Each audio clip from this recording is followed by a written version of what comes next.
A very warm good afternoon to all the delegates and dignitaries out here. Myself, Dr. Vanita Chauri, I am here to present a simple paper on evolving the picture of drug Coffea cruda through reproving and study of cases and the literature. It is an attempt to reprove the drug which is already proved. Now, why did I choose the drug Coffea? Well, there are many contradictory opinions on Coffea that we get to hear every single day. It has been labeled as a poison, and some of them have gone to call it a magical potion in one of the reports. If we turn back to the history, we find Hahnemann had also mentioned in his treatise on the effect of Coffea as coffee to be of pernicious in action. And I think he was the first one who had mentioned that coffee could be an important cause of chronic diseases. On the flip side, we find that the consumption of coffee has gone up dramatically in the last couple of decades, and we find CCDs and baristas open at every nook and corner, adding the mystery and magic to this potion. So I decided to study this remedy in more detail. Going through the proving, I found that there were only 5 provers who had originally proved the drug, including Master Hahnemann, comprising of 246 symptoms. The main objective of reproving is to make our remedy richer. So I attempted to do the reproving on interns. It's a part of the regular internship training program that they have to undergo reproving of drugs. We can even select a new drug while doing this proving, but I chose Coffea as the drug. We had 24 provers who were subjected to the double-blinded placebo-controlled study. The exclusion criteria of the age group, well, it falls into the interns group. They are 20-year-old. 20 to 22. We obtained the original sealed files of coffee from SBL. 8 provers functioned as control. They received only placebo. Now this administration of placebo basically helps us to filter out the symptoms which may happen in the course of the proving as a result of the process of proving rather than the actual effect of the drug. As soon as the symptoms were noticed, the provers were asked to suspend the administration of the drugs. They were given Coffea, 200 or 1 m potency. They were asked to take 4 pills 3 times a day. All the daily records were collected, and sifting and compilation was done at the end of it. And we used the placebo-controlled symptoms to filter out the elimination symptoms. The arrangement of the symptoms was done from anatomical point of view. Even the sorting of symptoms was done in the gradation part. We understand coffee as a narcotic substance, so it has primary and secondary symptoms. But the beauty of the proving is such that sometimes the secondary symptoms appear so soon that it may be difficult to differentiate whether it is a primary symptom or the secondary symptom. So to see the statistics, this is a rough statistics of the trial. In the first trial, the study was conducted in 2 batches. So in the first trial, we got 120 symptoms, and in the second trial, we saw some 90 symptoms. There was an overlap of 60 symptoms in both the studies. And if you were to grade the symptoms, according to the gradations, highest symptoms were 33, the medium grade is 45, and the least grade were 12. Now, this reproving was not enough for me to understand the remedy in detail.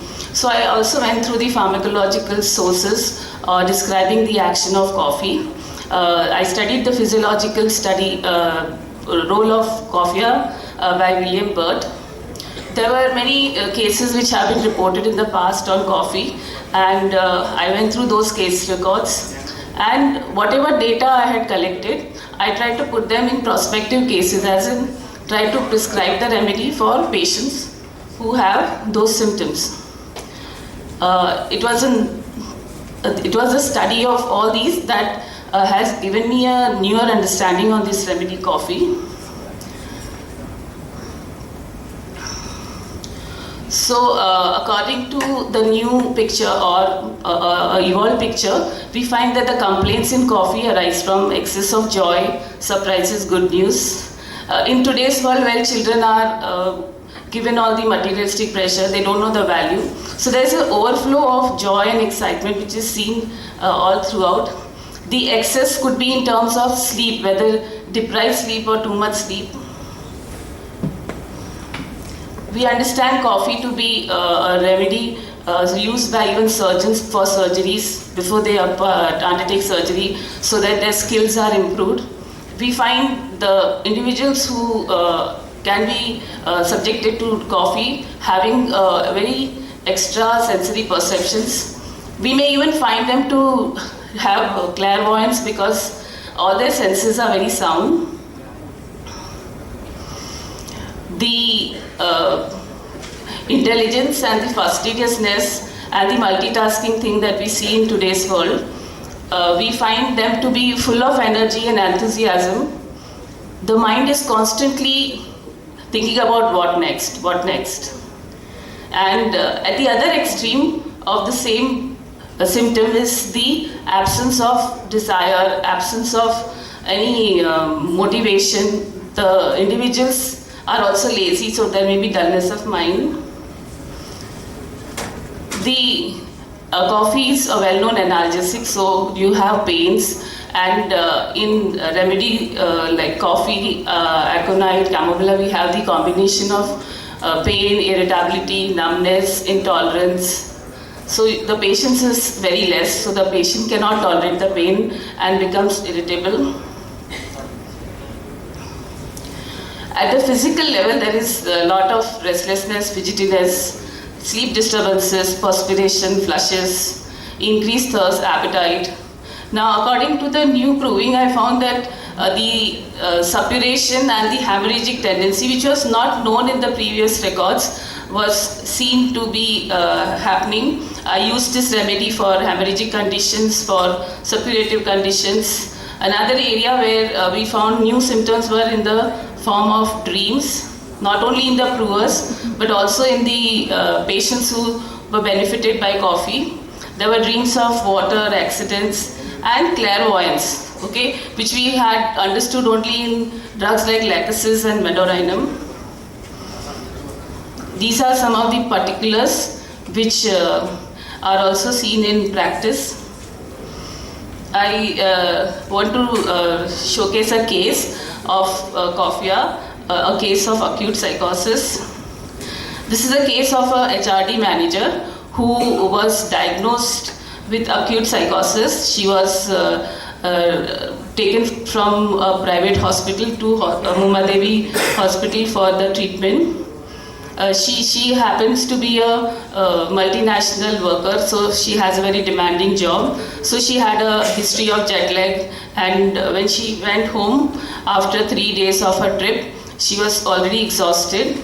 And since she was in a new city, she was looking for a new home. And it so happened that she went to meet her real estate agent, where she could strike a nice project dream, and this made her more excited and thrilled. With this state of mind, she reported to the work, and as an HRD manager, she had to undergo questionnaire and interactive sessions. This task of handling the workers gave her additional stress, wherein she became berserk, and she was banging and clapping, and all these things were making people around her difficult to handle. She was taken to a hospital, and these are the sequence of events. So we find complaints of joy and surprises in the 4 remedies as seen, but the remedy coffea was used and indicated with the exact symptomatology of loss of sleep, overtaxed mind, abundant ideas, and ecstasy of pleasant news. and I prescribed her 10 potency of Coffea. When she was evaluated next, she was found to be fit for the duty, and even with a bigger project, she could handle things better. So to conclude, I would say that with the change in the tendency and the attitude of people, we need newer remedies, and we should try and prove new drugs.